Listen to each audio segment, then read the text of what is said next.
Ousmane Dembélé, de joueur brisé à Ballon d'Or, il y a des joueurs talentueux et il y a des joueurs maudits. Ousmane Dembélé, pendant des années, il était les deux. Dès ses débuts, tout le monde le savait. Vitesse, technique, ambidextre. Un joueur imprévisible, impossible à défendre. À seulement 20 ans, imagine, tu as tout pour réussir. Le talent que personne ne peut enlever. La vitesse qui fait lever les foules. Un futur déjà tout tracé. Tout le monde croit en toi. Tout le monde parie sur toi. Et puis, du jour au lendemain, plus rien. Ton corps lâche. Sans prévenir. Sans explication. Tu veux courir. Tu ne peux pas. Tu veux jouer. Tu regardes. Et petit à petit, certains t'oublient, d'autres te jugent, mais toi, tu es là. Seul. Face à toi-même. C'est l'histoire de Ousmane Dembélé. Une histoire de chute. Profonde. Mais surtout, une histoire de renaissance. Parce que parfois, il faut tout perdre. Pour devenir quelqu'un d'autre. Avant les blessures, avant les doutes, il y avait l'explosion. Il y a une origine. Tout commence le 15 mai 1997 à Vernon, en France. Un enfant discret, mais avec un ballon toujours collé au pied. Ousmane Dembélé ne vient pas d'un monde de stars. Pas de projecteur, pas de privilèges, juste du jeu, de la passion et cette obsession de faire la différence. Très vite, il attire l'attention. Son talent est brut, instinctif, presque impossible à lire. Il rejoint le centre de formation du Stade Rennais. Et là, tout s'accélère en 2015. Avec le Stade Rennais, il joue ses premiers matchs. Et très vite, quelque chose saute aux yeux. Ce joueur n'est pas comme les autres. Il ne joue pas simple. Il ne joue pas prudent. Il joue libre. Il tente. Il provoque. Il élimine. Les défenseurs ne savent jamais s'il va passer à droite ou à gauche, parce que lui-même n'a pas de limite. En quelques mois, la Ligue 1 découvre un talent brut. Les chiffres montent. Mais surtout, les regards changent. On ne parle plus d'un jeune prometteur, on parle d'un futur grand. Et puis, tout s'accélère. Direction l'Allemagne. Le Borussia Dortmund, un nouveau championnat, un nouveau défi, mais aucune pression. Parce que sur le terrain, il fait exactement la même chose. Il s'amuse, et quand il s'amuse, il devient injouable. Des dribbles, des passes, des buts. Une saison suffit pour choquer l'Europe. Les plus grands clubs commencent à appeler. Et à seulement 20 ans, il franchit un cap énorme. Le FC Barcelone. Un transfert colossal. Une attente immense. Tout le monde se dit la même chose, c'est le début d'une carrière exceptionnelle.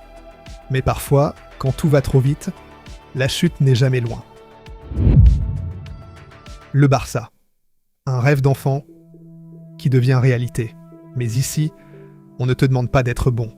On te demande d'être exceptionnel. Un transfert colossal. Des millions et surtout, des attentes immenses. Tout un club, tout un public, tout un monde. Les yeux braqués sur lui. On ne parle plus d'un espoir. On parle déjà d'un successeur. Chaque geste est observé. Chaque match est jugé. Et pourtant, il n'a que 20 ans. Tout va trop vite. Beaucoup trop vite. Et dans ce tourbillon, personne ne voit venir ce qui arrive. Parce que parfois, quand tu touches presque le sommet, c'est là que tout peut s'effondrer. Tout bascule. Blessure, puis une autre, puis encore une autre. Entre 2017 et 2021, c'est un cauchemar. Il a manqué un nombre très élevé de matchs, dépassant les 85 rencontres en raison de blessures récurrentes. Sur cette période, il a cumulé 13 blessures majeures et plus de 680 jours d'indisponibilité, et sur plusieurs saisons, il enchaîne les absences. Les blessures musculaires, notamment aux ischio-jambiers, le biceps fémoral, le genou et le mollet, deviennent un vrai cauchemar récurrent dans sa carrière. 6 saisons au Barça entre 2017 et 2023 marquées par 185 matchs, 40 buts et de nombreuses blessures. Mais ce que les gens ne voient pas, c'est qu'à chaque blessure, il revient plus fort, mentalement. Parce que le vrai combat, Ce n'est pas contre les défenseurs, c'est contre la douleur, contre le doute, contre soi-même. Imagine, ton corps te trahit, ton talent ne suffit plus, et le monde commence à douter. On le critique, pas professionnel, fragile, surcoté, qu'il ne sera jamais au niveau. Et pourtant, derrière les caméras, le combat continue. Et un jour, tout change. Nouveau club, le Paris Saint-Germain, un club qui rêve de gagner la Ligue des Champions, nouveau rôle, nouvelle mentalité. Dembélé devient plus discipliné, plus constant, plus décisif. Les chiffres parlent. Une saison 2024-2025 exceptionnelle, 35 buts, 16 passes décisives. Il a réalisé un triplé continental Ligue 1, Coupe de France, Ligue des Champions cette saison-là. Dembélé a marqué plus de buts au PSG en 124 apparitions avec 57 buts qu'en 185 matchs avec le Barça avec 40 buts en 6 saisons au Barça. Sur ses blessures, Dembélé raconte « À Barcelone, j'ai connu énormément de blessures. Plus les saisons passaient, et plus je me blessais. En 2019 à 2020, je ne joue que 5 matchs de Liga et 4 apparitions en C1. Mais non, je n'ai pas douté. J'étais sûr que j'allais te revenir sur les terrains et que tout allait bien se passer. Ça fait partie de la vie, tout ne peut pas être rose. On n'est pas dans le monde des bisounours.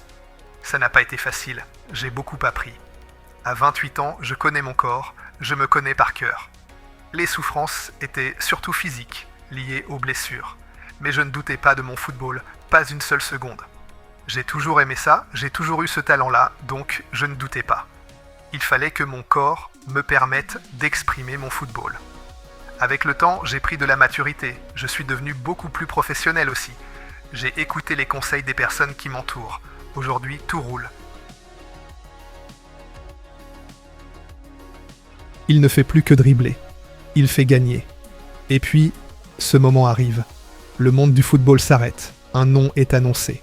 Ousmane Dembélé remporte le Ballon d'Or 2025. Une récompense. Compensée impossible pour lui. Après des années de blessures, de doutes, de critiques, il devient le meilleur joueur du monde. Son histoire, ce n'est pas juste du football, c'est une leçon. Tu peux être talentueux et tout perdre. Tu peux tomber encore et encore. Mais si tu refuses d'abandonner, si tu travailles dans l'ombre, si tu te relèves encore et encore, alors un jour, le monde n'aura plus le choix que de te respecter.